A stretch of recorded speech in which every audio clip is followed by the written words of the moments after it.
ಚಿಂದಿ ಉಡಾಯಿಸೋ ಖಾರ ಬಣ್ಣ ರುಚಿಯನ್ನು ನೀಡುತ್ತದೆ. ಆಚಿ ಮೆಣಸಿನ ಪುಡಿ ಚಿಂದಿ ಉಡಾಯಿಸೋ ಖಾರ ಬಣ್ಣ ರುಚಿ. ಈ ಕಚೇರಿಗೆ ವಿಚಾರಣೆಗೆ ಆಗಮಿಸಿದ ಗಿರೀಶ್ ಮಟ್ಟಣ್ಣನವರ್ ದಕ್ಷಿಣ ಕನ್ನಡ ಜಿಲ್ಲೆ ಬೆಳ್ತಂಗಿಯಲ್ಲಿರುವಂತಹ ಎಸ್ಐಟಿ ಕಚೇರಿ ರಾತ್ರಿ ವಿಚಾರಣೆ ಮುಗಿಸಿ ತೆರಳಿದ್ದ ಗಿರೀಶ್ ಮಟ್ಟಣ್ಣನವರು ಇವತ್ತು ಮತ್ತೆ ಎರಡನೇ ದಿನದ ವಿಚಾರಣೆಗೆ ಮಟ್ಟಣ್ಣನವರ ಆಗಮನ ಆಗ್ತಾ ಇದೆ ಅನ್ನೋದ್ರ ಬಗ್ಗೆ ಮಾಹಿತಿ ಸಿಗ್ತಾ ಇದೆ.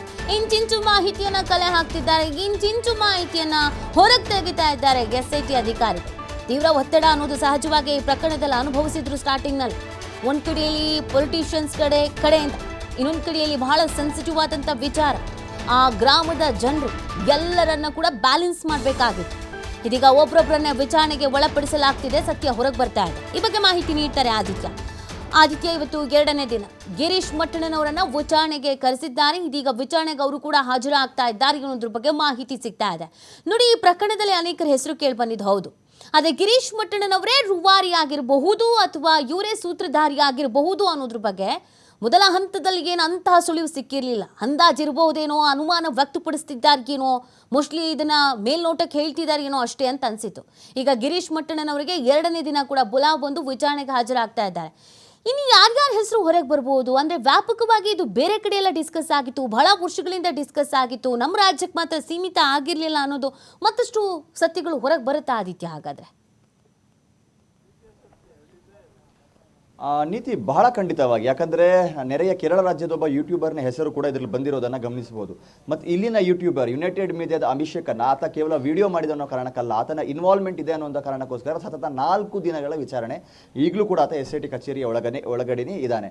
ಸೊ ಈ ಟೀಮ್ ಏನಿದೆ, ಈ ಟೀಮ್ ಇದರ ಹಿಂದೆ ಇದೆ, ಇವರೇ ಇದರ ನೇತೃತ್ವವನ್ನು ವಹಿಸ್ಕೊಂಡಿರೋದು. ಅಂದರೆ ಡೇ 1 ಯಾವಾಗ ಆತ ಬಂದು ಕೋರ್ಟಿಗೆ ಹಾಜರಾಗ್ತಾನೋ ಅಥವಾ ಆತ ಬಂದು ಉತ್ಖನನ ಆರಂಭ ಮಾಡ್ತಾನೋ, ಗಿರೀಶ್ ಮಟ್ಟಣ್ಣನವರ್, ಮಹೇಶ್ ತಿಮರೋಡಿ, ಜಯಂತ್ ಟಿ ಇವರೆಲ್ಲ ಹಿಂದೆ ಇರುವಂತವರು ಅನ್ನೋದ್ರಲ್ಲಿ ಯಾವುದೇ ಮುಚ್ಚುಮರೆ ಇರಲಿಲ್ಲ. ಆದರೆ ಇಲ್ಲಿ ಬರಬೇಕಾಗಿರುವಂಥದ್ದು ಇದು ನಿಜವಾಗ್ಲೂ ನ್ಯಾಯಪರವಾಗಿರುವಂತಹ ಆಗ್ರಹನ ಅಥವಾ ಇದೊಂದು ಷಡ್ಯಂತ್ರನ ಅನ್ನುವಂಥದ್ದು. ಎಲ್ಲದಕ್ಕೂ ಮಿಗಿಲಾಗಿ ಅವ್ರು ತಂದಿದ್ದ ಬುರುಡೆ ಎಲ್ಲಿಂದ ಬಂತು ಅನ್ನುವಂಥದ್ದು ಇಲ್ಲಿ ಬಹಳ ಪ್ರಮುಖವಾಗಿರೋ ವಿಚಾರ. ಇನ್ ಕೇಸ್ ಇವರೇ ಇದನ್ನು ಕ್ರಿಯೇಟ್ ಮಾಡಿ ಬೇರೆ ಎಲ್ಲಿಂದಲೂ ತಂದು ಅದನ್ನು ಇಲ್ಲಿ ಹಾಜರುಪಡಿಸಿ ಈತನ ಕೈ ಕೊಟ್ಟು ಶರಣಾಗೋದಕ್ಕೆ ಹೇಳಿ ಎಲ್ಲಾದರೂ ಈ ಥರ ಕುತಂತ್ರಗಳನ್ನೇನಾದರೂ ಮಾಡಿದರೆ ಬಹಳ ದೊಡ್ಡ ಅಪರಾಧ ಇದು. ಯಾಕಂದರೆ ಒಂದು ಅಸ್ಥಿ ಪಂಜರವನ್ನು ಎಕ್ಸ್ಯೂಮ್ ಮಾಡುವಂಥದ್ದೇ ತಪ್ಪು, ಯಾರಿಗೂ ಕೂಡ ಅದಕ್ಕೆ ಹಕ್ಕಿಲ್ಲ. ಅದು ಯಾರದ್ದೇ ಅಸ್ಥಿ ಪಂಜರ ಆಗಿರಲಿ, ಅದರ ವಾರಿಸುದಾರರಿಗೂ ಕೂಡ ಅದನ್ನು ಎಕ್ಸ್ಯೂಮ್ ಮಾಡುವಂಥ ಹಕ್ಕು ಇಲ್ಲ. ಅದು ಕಾನೂನಾತ್ಮಕವಾಗಿ ಒಂದು ಮರ್ಡರ್ ಕೇಸಿಗೆ ಸಮ. ಸೊ ಇವರಲ್ಲಿ ಒಂದು ಪ್ರಬಲವಾದ ಆರೋಪ ಇತ್ತು, ಗಂಭೀರವಾದ ವಿಚಾರಗಳು ಇತ್ತು, ಸಾಕಷ್ಟು ವರ್ಷಗಳಿಂದ ಹೋರಾಟಗಳನ್ನು ಮಾಡ್ಕೊಂಡು ಬಂದಿದ್ದಾರೆ. ಏನಾದರೂ ಒಂದು ಹುರುಳು ಇರ್ಬೋದು ಇದರಲ್ಲಿ ಅನ್ನುವಂಥ ಕಾರಣಕ್ಕೋಸ್ಕರ ಸರ್ಕಾರ ಕೂಡ ಅದನ್ನು ಸ್ವೀಕರಿಸಿತು. ಉತ್ಖನನ ಮಾಡೋಣ ಅನ್ನುವಂಥ ರೀತಿಯಲ್ಲಿ ಲಕ್ಷ ಹಣವನ್ನು ಖರ್ಚು ಮಾಡಿ ಉತ್ಖನನಗಳನ್ನು ಕೂಡ ಮಾಡಿ 17 ಜಾಗಗಳಲ್ಲಿ ಉತ್ಖನನ ಕೂಡ ಮಾಡಿದರು. ಆ ಬಳಿಕ ಚಿನ್ನಯ್ಯ ಯೂಟರ್ನ್ ಹೊಡಿತಾನೆ. ಆ ಬುರುಡೆ ಬಂದಿದ್ದು ಎಲ್ಲಿಂದ ಅಂತ ನಂಗೆ ಗೊತ್ತಿಲ್ಲ ಅಂತ ಹೇಳ್ತಾನೆ. ಈ ಕಾರಣಕ್ಕೋಸ್ಕರ ಪ್ರಕರಣದ ದಿಕ್ಕು ಬದಲಾಗುತ್ತೆ. ಬದಲಾದ ಬಳಿಕ ಇದೀಗ ಆತನ ಮಾಹಿತಿಯ ಆಧಾರದಲ್ಲಿ ಜಯಂತ್ ಟಿ ಅವರನ್ನ ತೀವ್ರ ವಿಚಾರಣೆಗೆ ನಿನ್ನೆ ಒಳಪಡಿಸಿದ್ದಾರೆ. ಅವರದ್ದು ಇವತ್ತು 3ನೇ ದಿನ ಇದು. ಸೊ ಇವತ್ತು ಗಿರೀಶ್ ಮಟ್ಟಣ್ಣನವರು ಕೂಡ ನಿನ್ನೆ ರಾತ್ರಿ ತಡರಾತ್ರಿವರೆಗೂ ಕೂಡ ವಿಚಾರಣೆಗೆ ಹಾಜರಾಗಿದ್ದರು. ಬೆಳಗಿನ ಹೊತ್ತಿಗೆ ಅವರು ವಾಪಸ್ ಮನೆಗೆ ಹೋಗಿ ಫ್ರೆಶ್ ಅಪ್ ಆಗಿ ಈಗ ಮತ್ತೆ ವಾಪಸ್ ವಿಚಾರಣೆಗೆ ಹಾಜರಾಗಿದ್ದಾರೆ.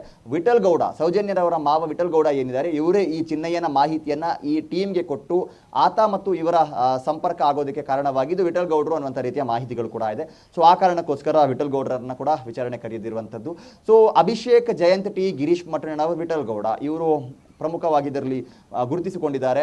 ಚಿನ್ನಯ್ಯನನ್ನ ಉಜಿರೆಯಿಂದ ಅಥವಾ ತಮಿಳುನಾಡಿನಿಂದ ಉಜಿರೆ ಕರ್ಕೊಂಡು ಬರುವಂಥದ್ದಾಗಿರ್ಬೋದು, ಈ ಪ್ಲ್ಯಾನ್ ಆಗಿರಬಹುದು, ಆತನನ್ನು ನ್ಯಾಯಾಲಯಕ್ಕೆ ಶರಣು ಮಾಡುವಂಥದ್ದಾಗಿರಬಹುದು, ಆತನಿಗೆ ಎಲ್ಲ ರೀತಿಯ ಬ್ಯಾಕಪ್ ಕೊಡುವಂಥದ್ದಾಗಿರ್ಬೋದು, ಇದೆಲ್ಲದರಲ್ಲೂ ಕೂಡ ಇವರ ಪಾತ್ರ ಬಹಳ ಪ್ರಮುಖವಾಗಿದೆ ಅನ್ನುವಂಥ ರೀತಿಯ ಮಾಹಿತಿ ಇದೆ. ಸೊ ಆ ಕಾರಣಕ್ಕೋಸ್ಕರ ಅವರನ್ನು ವಿಚಾರಣೆ ಮಾಡ್ತಾ ಇದ್ದಾರೆ. ಆದರೆ ನೀತಿ ಇಲ್ಲೊಂದು ವಿಚಾರ ಏನು ಅಂದರೆ, ಈವರೆಗೂ ಕೂಡ ಅವರು ವಿಟ್ನೆಸಸ್ ಅನ್ನುವಂಥ ರೀತಿಯಲ್ಲಿ ವಿಚಾರಣೆ ನಡೀತಾ ಇದೆ. ಇನ್ನೂ ಕೂಡ ಅವರು ಆರೋಪಿ ಆಗಿಲ್ಲ. ಚಿನ್ನಯ್ಯ ಕೂಡ ಇದೇ ರೀತಿ ಸಾಕ್ಷಿದಾರನಾಗಿ ಬಂದಿದ್ದಂಥವನು ಆರೋಪಿ ಆಗಿದ್ದ. ಸೊ ಇವರ ವಿಚಾರದಲ್ಲಿ ಏನಾಗುತ್ತೆ, ಇವರ ಹಣೆ ಬರಹ ಏನು ಮುಂದಕ್ಕೆ, ಇವರು ಸಾಕ್ಷಿದಾರರಾಗಿ ವಾಪಸ್ ಇವತ್ತು SIT ಕಚೇರಿಯಿಂದ ವಾಪಸ್ ಆಗ್ತಾರಾ ಅಥವಾ ಆರೋಪಿಯಾಗಿ ಬದಲಾಗಿ ಬಂಧನಕ್ಕೊಳಗಾಗ್ತಾರಾ, ಇದೆಲ್ಲವೂ ಕೂಡ ಈಗ ಮೂಡಿರುವಂಥ ಕುತೂಹಲ. ಸೊ SIT ಎಲ್ಲವನ್ನ ಕೂಡ ಕೆದಕ್ತಾ ಇದೆ. ಅವರು ಕೂಡ ನಮ್ಮ ಹತ್ರ ಸಾಕಷ್ಟು ದಾಖಲೆಗಳು ಇದೆ. ದಾಖಲೆಗಳು ಅಂದರೆ ನಮ್ಮ ಪಾತ್ರ ಇದರಲ್ಲಿ ಇಲ್ಲ, ನಾವು ಇದರಲ್ಲಿ ಯಾವುದೇ ರೀತಿಯ ಷಡ್ಯಂತ್ರವನ್ನು ರೂಪಿಸಿಲ್ಲ ಅನ್ನೋದಕ್ಕೆ ಸಾಕಷ್ಟು ದಾಖಲೆಗಳು, ವಿಡಿಯೋಗಳು ಇದೆ ಅಂತ ಹೇಳ್ತಾ ಇದ್ರು. ಸೊ ಅದೆಲ್ಲವನ್ನ ಕೂಡ ಇವತ್ತು SIT ಮುಂದೆ ಹಾಜರುಪಡಿಸುವ ಸಾಧ್ಯತೆ ಇದೆ. ಆ ಬಳಿಕ SITಯ ನಿರ್ಧಾರ ಏನು ಅನ್ನೋದು ಕೂಡ ಬಹಳ ಕುತೂಹಲ ಇದೆ ನೀತಿ. ಯಾಕಂದ್ರೆ ಹೋರಾಟಗಾರರಾಗಿರುವಂತಹ ಕಾರಣಕ್ಕೋಸ್ಕರ ಸೊ ಆ ನಿರ್ಧಾರ ಏನು ತೆಗೆದುಕೊಳ್ಳುತ್ತೆ SIT, ಇದು ಸದ್ಯ ಇರುವಂತ